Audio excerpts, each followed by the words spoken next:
Bienvenidos a todos por mi canal.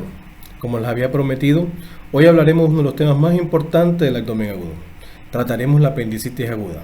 Recordar que esta enfermedad se corresponde entre el 60% de los pacientes quirúrgicos que visitan el área de emergencia. Se dice que entre el 5 al 15% de los pacientes de la población en general, algún momento de su vida padecerán de esta enfermedad.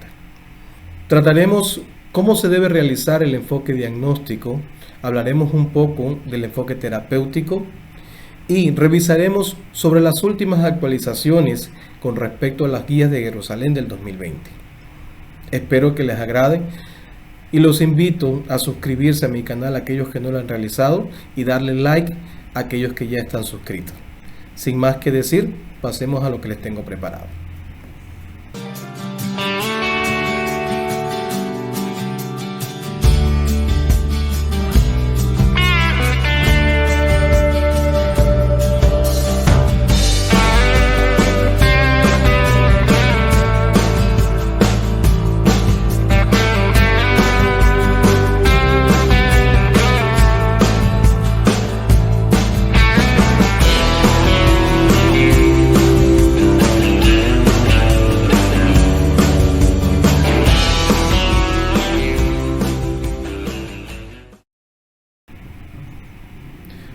En cuanto a la definición, hablamos que la apendicitis aguda no es nada más que la inflamación del apéndice cecal causada fundamentalmente por una obstrucción a nivel de su luz.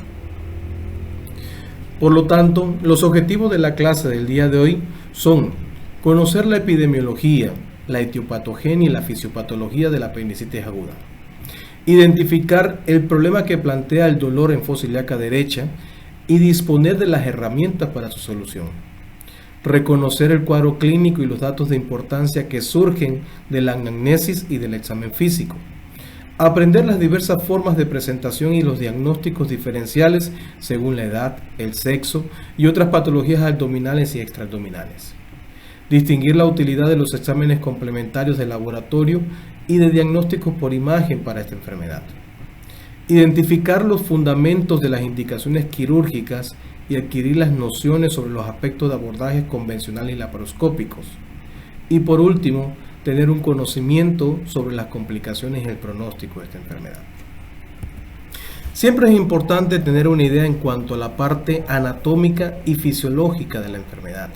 Por tanto, es importante recordar que el apéndice no es nada más que una estructura tubular que se encuentra localizada en la parte inferior del ciego.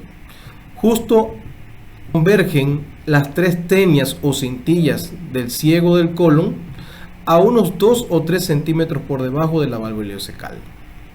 Mide alrededor de 2.5 hasta 23 centímetros con un promedio entre 7 a 8 centímetros y tiene un diámetro de aproximadamente de 6 a 8 milímetros. Su luz mide aproximadamente de 1 a 3 milímetros. Está irrigado fundamentalmente por la arteria apendicular, la cual es rama de la ileocólica. Y la punta puede variar de posición. La posición más frecuente es la retrocecal, como podemos ver aquí en el diagrama, ¿sí? Seguida de la posición pélvica y por último la preilial y la retroilial. Todo esto puede provocar un cambio en cuanto a la localización de los síntomas inflamatorios, ya que en dependencia de a qué nivel es la obstrucción y a qué nivel se localiza la punta, es donde vamos a encontrar esos signos de irritación peritoneal que con frecuencia acompañan esta enfermedad. En cuanto a la epidemiología, como dijimos al inicio, el 60% de los cuadros de abdomen agudo quirúrgico se corresponden a la apendicitis aguda. Entre un 5 a un 15% de la población padecerá de este cuadro en algún momento de su vida. La máxima incidencia tiene lugar entre la segunda a tercera década de la vida. ¿Qué quiere decir? Que se corresponde entre los 10 a los 30 años, disminuyendo a medida que nos acercamos en edades extremas. Entre la segunda y tercera década de la vida, generalmente predomina en el sexo masculino con una proporción de 2:1. No obstante, posterior a esa edad o a ese grupo de edad, no existe diferencia significativa entre ambos sexos. En cuanto a la etiología, 4 son las causas frecuentes de apendicitis aguda. Están las causas obstructivas, las causas inflamatorias, las causas tumorales y las causas isquémicas. Sin embargo, la causa más frecuente de apendicitis aguda son las causas obstructivas. De ella, el fecalito es la causa más frecuente en la vida adulta, mientras que la hiperplasia linfoide es la causa más frecuente en la edad pediátrica. Otras causas obstructivas de la luz apendicular tenemos los BSOA, los parásitos, entre otras. Mientras que una causa no tan frecuente, pero que puede ser causal de una apendicitis aguda, son las inflamatorias. Y ahí tenemos por bacterias, virus, parásitos, tuberculosis, entre otras. También se dice que alrededor del 1% de los pacientes con apendicitis aguda pueden ser secundarios a un proceso tumoral.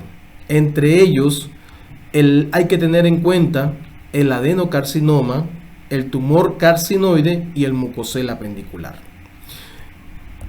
Si hablamos de la bacteriología de la apendicitis aguda, los gérmenes anaerobios gram negativos más frecuentes está el Bacteroides fragilis, mientras que de los gérmenes gram negativos aerobios más frecuente está la E. coli. De estos dos, la E. coli es la que con mayor predominio se encuentra. Para entender la fisiopatología, debemos conocer que la apendicitis aguda se clasifica en 4 fases fundamentales. Está la fase 1, conocida también como fase inflamatoria catarral. Está la fase 2, conocida como la flegmonosa o purulenta o supurativa. Está la fase 3, que se corresponde a la fase gangrenosa o necrótica. Y la fase 4, que es la que ocurre la fase perforativa, plastrón o peritonitis. Se dice que esta fase inflamatoria es la primera fase y que se inicia cuando se obstruye la luz. Este aumento progresivo de la presión intraluminal producto a la obstrucción de la luz apendicular va a provocar un compromiso fundamentalmente de los vasos linfáticos, que a medida que va aumentando y progresando ese aumento de la presión intraluminal, va a llegar un momento en que empieza a colapsar los vasos venosos. También se caracteriza esta fase por escaso exudado de neutrófilos a nivel de la submucosa y macroscópicamente generalmente se presenta edema, congestión a nivel de la serosa. Se dice que se corresponde entre el inicio del proceso obstructivo a nivel de la luz apendicular hasta las 6 primeras horas. Posteriormente, si el proceso obstructivo continúa, generalmente empieza a aparecer erosiones y ulceraciones a nivel de la mucosa. Aumenta el exudado mucopurulento a nivel de la luz apendicular y empieza a aparecer una disbacteriosis. La serosa se muestra congestiva y generalmente aparece con exudados fibrino-purulento. Casi siempre se corresponde entre las 6 a las 12 horas de iniciado el cuadro obstructivo a nivel de la luz apendicular. Posterior a esta fase, o sea, posterior a las 12 horas, si comienza la noxa, o si continúa, la noxa, la presión intraluminal sigue aumentando, por lo que ya empieza a dar compromiso de la circulación sanguínea. Por ende, disminuye el aporte sanguíneo a la mucosa, submucosa y serosa y empiezan a aparecer la tercera fase, que se corresponde a la fase gangrenosa o necrótica. ¿Qué quiere decir? Que aquí se caracteriza fundamentalmente por el aumento de la flora anaerobia y las microperforaciones de la pared.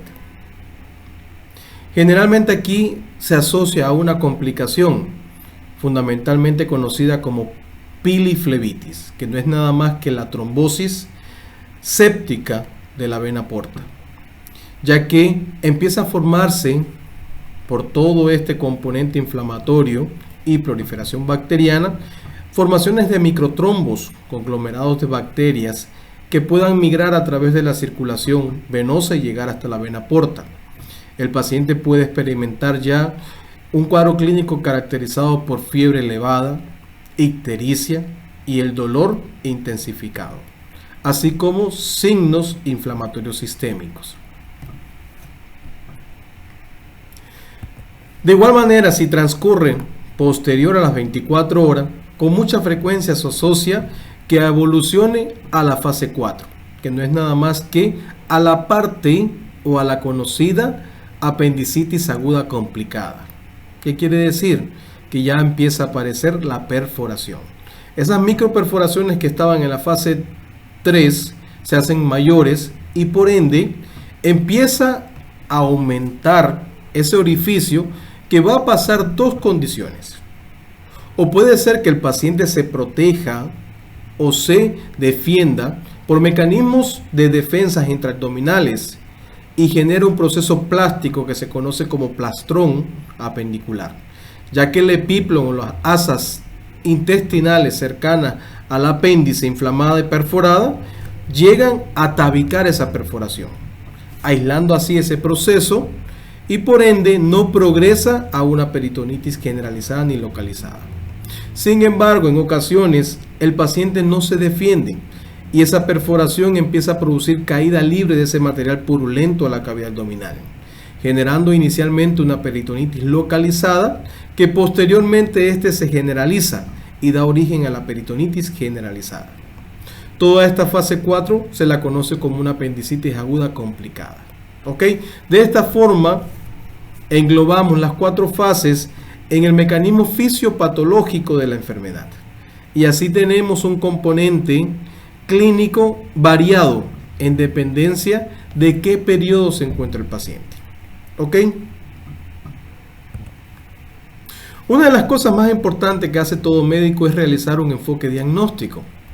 En cuanto a la apendicitis aguda, la mayoría de los textos y las guías dicen y mencionan que el cuadro clínico tiene una alta relevancia, ya que en su mayoría el diagnóstico de la apendicitis aguda es puramente clínico.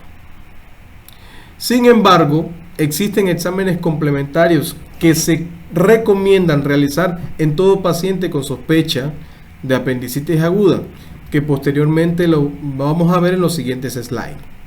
De igual manera, en las recomendaciones según las guías de Jerusalén del 2020, se da a conocer que se deben aplicar escalas diagnósticas ante todo paciente que se sospeche de esta enfermedad. Existen varias escalas diagnósticas, pero aquí en este video vamos a revisar dos fundamentalmente: la AIS y la escala de Alvarado modificada. ¿Ok? Como dijimos y mencionamos, es importante aprenderse bien el cuadro clínico que da este tipo de enfermedad. Y en cuanto a los síntomas, al tratarse de un abdomen agudo inflamatorio, uno de los síntomas capitales es el dolor abdominal. Inicialmente este dolor es un tipo de dolor abdominal visceral que se localiza de manera difusa, aparece como un cólico intermitente y de localización inicial a nivel de epigastrio o mesogastrio, que generalmente después de transcurso de 4 a 6 horas se traslada o migra hacia el cuadrante inferior derecho, fundamentalmente a fosa ilíaca derecha. Es importante conocer que entre un 20 o un 25% de los pacientes con apendicitis aguda, el dolor se localiza desde un inicio en fosa ilíaca derecha. No siempre está este cuadro migratorio de epigastrio a fosa ilíaca derecha o de mesogastrio a fosa ilíaca derecha. ¿Ok? Recordar que al tratarse de un abdomen agudo inflamatorio, una vez que el dolor migra a fosa ilíaca derecha, se transforma en un dolor somático, ya que aquí ya empieza la inflamación de la serosa y por ende el dolor se torna bien localizado, es generalmente de carácter continuo y de intensidad progresiva. En cuanto a los síntomas asociados, se describe una triada sintomática, que es la triada de Murphy, en donde se acompaña 3 síntomas fundamentales, aparte del dolor abdominal, y tenemos las náuseas y los vómitos, que en ocasiones no están presentes, pero está la anorexia y el alza térmica. Se dice que estos 3 síntomas conforman la triada de Murphy. Sin embargo, también se describe por cierta bibliografía la secuencia de Murphy. ¿Qué quiere decir? Que el síntoma que inicialmente aparece es el dolor abdominal. Posteriormente le va seguido las náuseas o vómitos y por último empieza la fiebre, que generalmente esta es de pequeña intensidad, o sea, generalmente es febrícula, menor a 38 grados centígrados, y posteriormente, si ya existe alguna complicación de apendicitis aguda, pudiera elevarse hasta 39-40 grados centígrados. Se dice que si esta secuencia no se cumple, se pudiera pensar en la posibilidad de que el paciente no presente una apendicitis aguda y hay que tratar de descartar otras causas de ese dolor abdominal. Es importante mencionar que la apendicitis aguda en el adulto se asocia con frecuencia al estreñimiento, mientras que en la edad pediátrica se asocia con frecuencia a episodios diarreicos. Sin embargo, como mencionamos anteriormente, en ocasiones la punta del apéndice secal se localiza hacia la zona pélvica o puede estar preilial. Si este proceso inflamatorio de la apendicitis aguda se prolonga y inflama también el ilion o inflama también el recto o el sigmoide, puede estar asociado también a episodios diarreicos. ¿Ok? En cuanto a los signos, como dijimos, depende mucho de la posición anatómica donde se localiza ese apéndice y de que si se perfore o no. Generalmente la temperatura, como mencionamos, rara vez aumenta por encima de 1 grado centígrado de la temperatura basal del paciente. Cambios de mayor magnitud en esta temperatura nos hará sospechar de las posibilidades de complicaciones o de otro diagnóstico. Como lo mencionamos, si el apéndice generalmente es de longitud más o menos larga y se localiza su punta en el cuadrante inferior izquierdo, el dolor, en vez de estar localizado en fosa ilíaca derecha, pudiera estar localizado en fosa ilíaca izquierda. Y todos los signos inflamatorios, como son el signo de descompresión o signo de rebote, la defensa muscular voluntaria o involuntaria, la hiperestesia cutánea, se encuentran a ese nivel.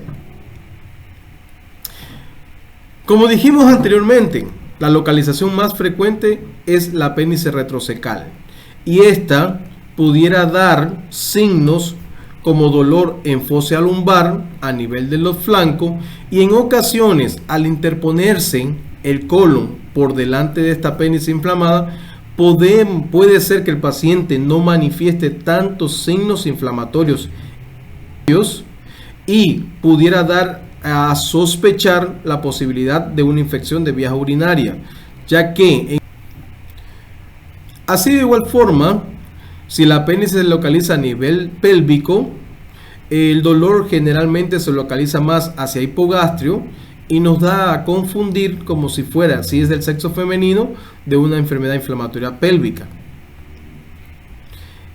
La apéndice retroilial pudiera dar dolor testicular.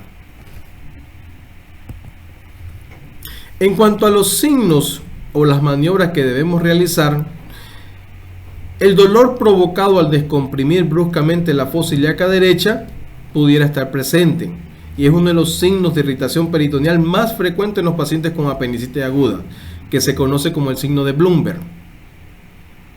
Está el signo del obturador, que es el dolor provocado en hipogastrio al flexionar el muslo derecho y rotar hacia adentro.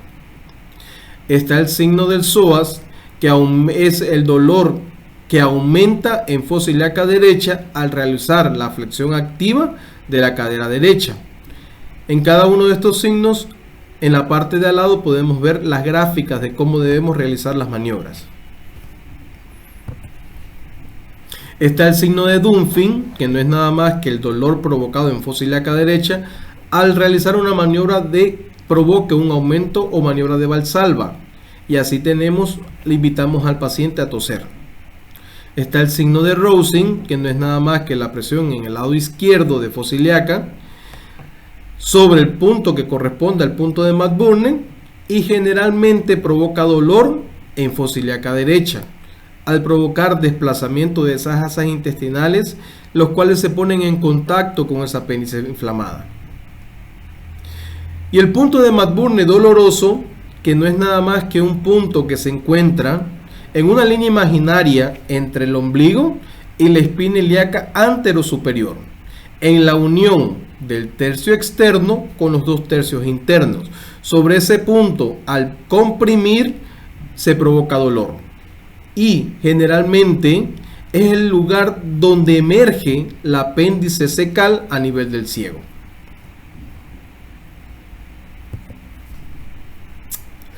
Otra de las cosas que se recomiendan a realizar a todo paciente con sospecha de apendicitis aguda son exámenes de laboratorio, fundamentalmente reactantes inflamatorios agudos, como son evaluar la fórmula leucocitaria e indicar una proteína C reactiva. Generalmente en los pacientes con apendicitis aguda existe leucocitosis con predominio de neutrófilos y generalmente la proteína C reactiva se encuentra mayor a 0.5. En caso de que sospechemos otra patología, se recomienda indicar estudios en dependencia de nuestro diagnóstico diferencial. Por ejemplo, si sospechamos que el paciente pudiera tener una infección de vías urinarias, deberíamos indicar un examen de orina, un elemental y microscópico, para descartar esta posibilidad. Otro de los estudios que se recomiendan para pacientes en los cuales no tenemos una certeza segura de que presenten apendicitis aguda, pudiéramos indicar exámenes imagenológicos. El gold estándar es la tomografía axial computarizada. Generalmente debe ser con contraste y se dice que los signos positivos se observa la grasa sucia, el diámetro del apéndice generalmente es mayor de 6 milímetros, pared engrosada e incluso podemos ver el apendiculitus. Signos negativos que nos hacen descartar esta enfermedad es observar la presencia de aire intraluminal a nivel del apéndice o de que exista material de contraste a nivel del apéndice cuando utilizamos una prueba de contraste oral en esa tomografía. Generalmente el diagnóstico de la apendicitis aguda por tomografía tiene una sensibilidad de un 92 a un 97% y una especificidad de un 85 a un 94%. Sin embargo, en ocasiones no tenemos los recursos o no tenemos las posibilidades de hacerle a un paciente una tomografía computada y podemos indicar una ecografía. Recordar que la desventaja que tiene la ecografía es que es operador dependiente. Sin embargo, tiene una sensibilidad de un 55 a un 96% en dependencia del imagenólogo que la realice y una especificidad también de un 85 a un 98%. Desventaja de la ecografía, que tiene menor sensibilidad y especificidad en pacientes obesos. Depende mucho del imagenólogo. Sin embargo, la ventaja que tiene menos radiaciones, mayor alcance, mayor accesibilidad, y entre eso entonces tenemos que mejora el diagnóstico oportuno, es una técnica económica y rápida, no requiere de contraste, se puede emplear en mujeres embarazadas y niños y puede utilizarse para la medición del diámetro de antero-posterior del apéndice. Generalmente los signos que permiten el diagnóstico es observar la presencia del apendiculito a nivel de la luz apendicular. Se puede observar el engrosamiento de la pared del apéndice y líquido periapendicular que es subjetivo a proceso inflamatorio, el conocido signo de imagen de Diana, así como se observa con la compresión máxima que se mide el diámetro anteroposterior de este apéndice. Se considera que un paciente es positivo cuando su diámetro es mayor de 6 milímetros.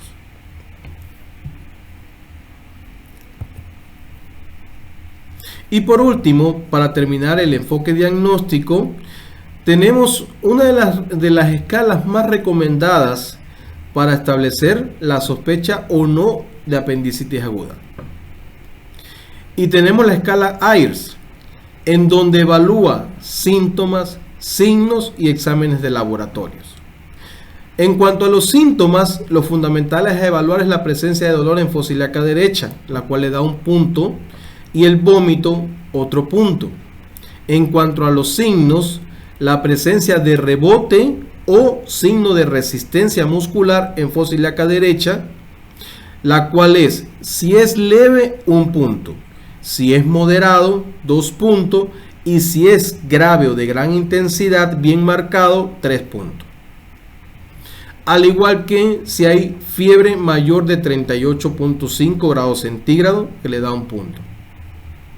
En cuanto a los exámenes de laboratorio, una leucocitosis entre 10.000 a 14.900 le da 1 punto.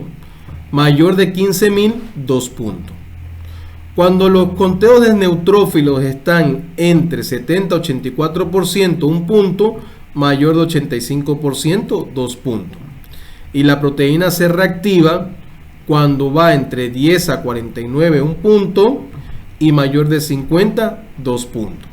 Recordar que un puntaje entre 1 a 4 es baja probabilidad de apendicitis aguda, por lo que se recomienda seguimiento ambulatorio y o evaluar otra posibilidad del dolor abdominal. Mientras que si va de un puntaje entre 5 a 8 se dice que es una probabilidad intermedia de apendicitis aguda. Su recomendación es observar a ese paciente ingresado hospitalariamente, indicar estudios de imagen fundamentalmente, ya sea una ecografía o una tomografía, en dependencia de la disponibilidad. Mientras que si este puntaje va entre 9 a 12, es alta probabilidad de apendicitis aguda y generalmente se recomienda la exploración quirúrgica. Todos conocemos la escala de Alvarado modificada que se usó por muchos años e incluso hasta la actualidad se sigue usando, y en donde evalúa de igual forma síntomas, signos y exámenes de laboratorio. La única diferencia es que aquí en los exámenes de laboratorio no se indica proteína C reactiva, y aquí le da puntaje a la migración del dolor, a la anorexia. De igual manera, la hipersensibilidad en el cuadrante inferior tiene un valor de 2 puntos.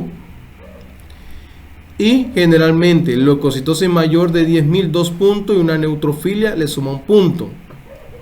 De igual manera, Alvarado estratifica a los pacientes con sospecha de apendicitis aguda en 3 grupos.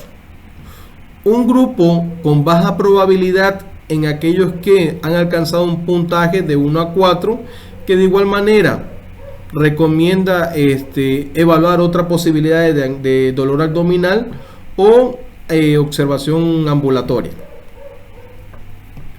Mientras que cuando es de 5 a 6, de 4 a 6 puntos, de 5 a 6, generalmente los encasilla en un riesgo intermedio y sugiere ingresar, observar y evaluar con otros estudios de imagen como son la ecografía y la tomografía, mientras que entre un 7 a un 10% los encasilla en alta certeza de apendicitis aguda y su recomendación es una exploración quirúrgica. Una vez que ya hemos establecido las escalas diagnósticas y tenemos la sospecha y estratificamos al paciente, debemos establecer un diagnóstico diferencial.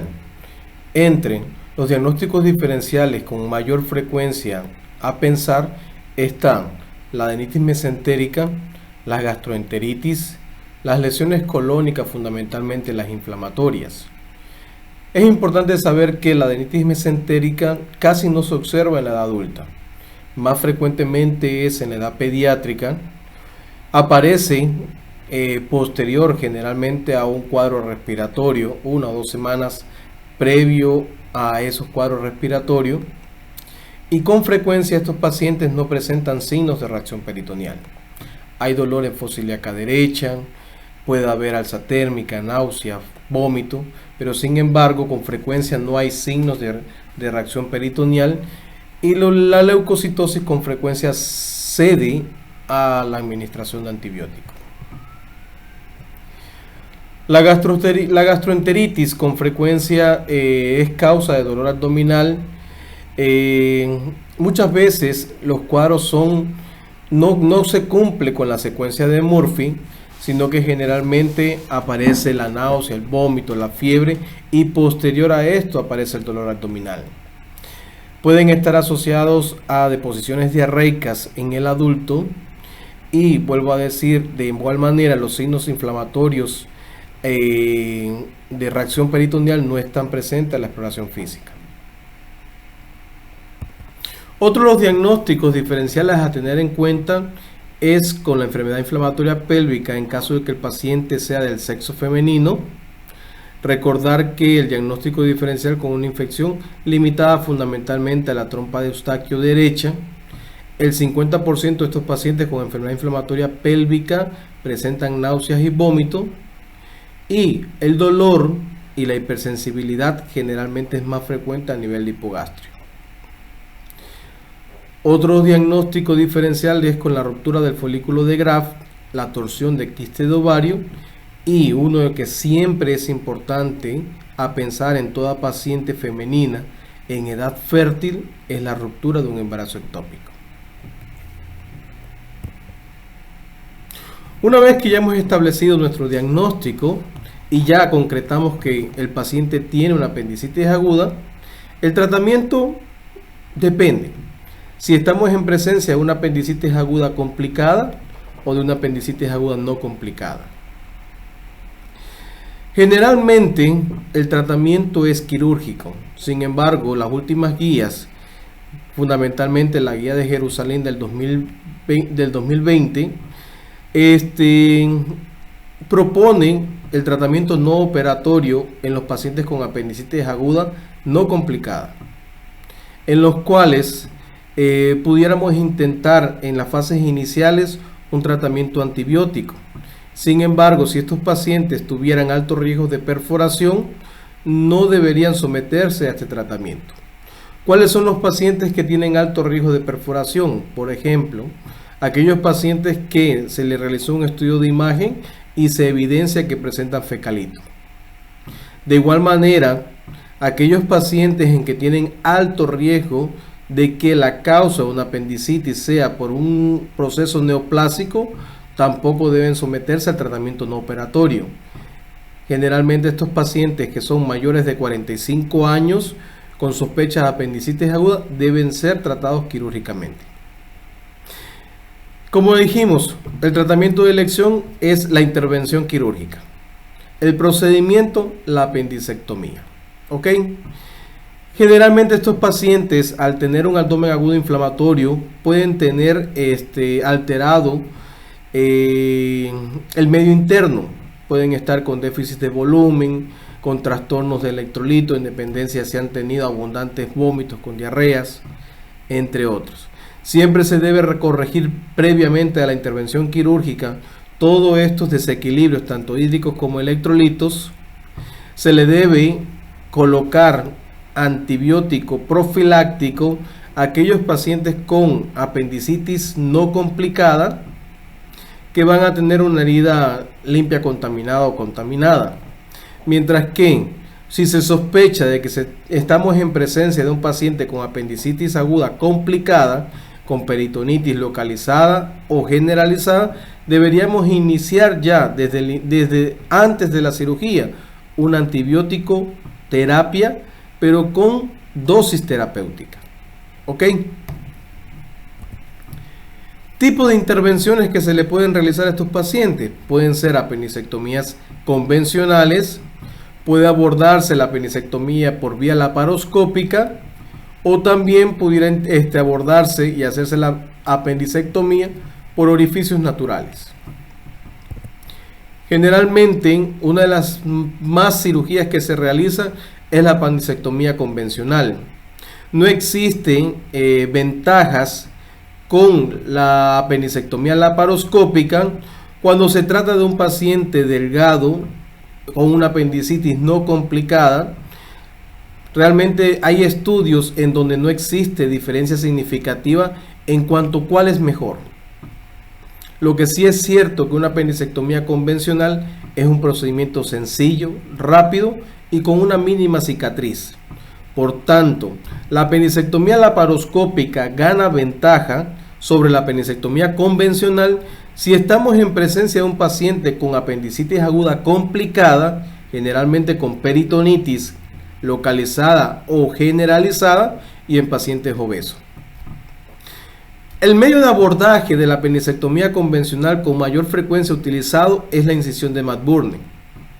También pudiéramos hacer una incisión transversa conocida con el nombre de Rocky Davis, y en ocasiones cuando sospechamos de que ya hay una apendicitis complicada con peritonitis, la forma de abordarla con mayor frecuencia es a través de una laparotomía.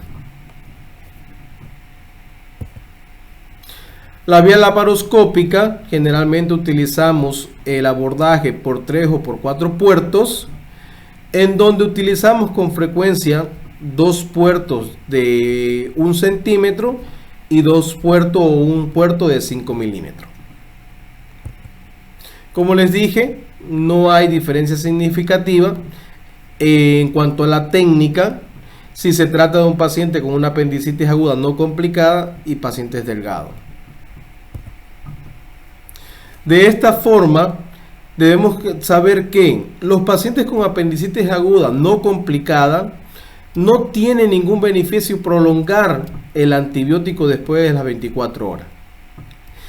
Si presentara una apendicitis perforada o necrótica, la antibiótico terapia solamente se prolonga hasta que el paciente presente signos inflamatorios sistémicos, como son la fiebre o la leucocitosis. Una vez que se ha normalizado o el paciente no presenta fiebre, se debe suspender por completo la administración de antibióticos. En aquellos pacientes con peritonitis localizada o generalizada, se debe mantener una antibiótico terapia de igual manera hasta que existan signos inflamatorios sistémicos. Los más utilizados deben ser aquellos que cubran los espectros gram negativos, tanto aerobios como anaerobios.